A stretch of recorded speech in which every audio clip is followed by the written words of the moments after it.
Napakasarap pala ng ganitong luto sa kamote.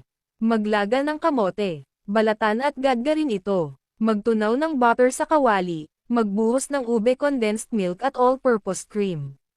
Haluin hanggang sa kumulo, saka ibuhos ang ginagad na mga kamote.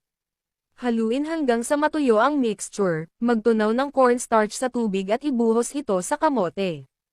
Haluin hanggang sa matuyo at maluto ito over medium-low heat. Pag naluto na, transfer ito sa kahit anong lagayan na gusto mong gamitin, magbatil ng 3 itlog, itabi muna. Gagamit din tayo ng cornstarch, yellow unflavored gulaman, haluin habang binubuhos ang tubig, evaporated milk, yung binatil na itlog at condensed milk. Lutuin ito over medium to low heat. Tuloy-tuloy itong haluin hanggang sa kumulo. Ibuhos ito sa ibabaw ng kamote delight at hayaang mag-firm ang jelly flan. Para sa caramel sauce, magtunaw ng cornstarch sa tubig.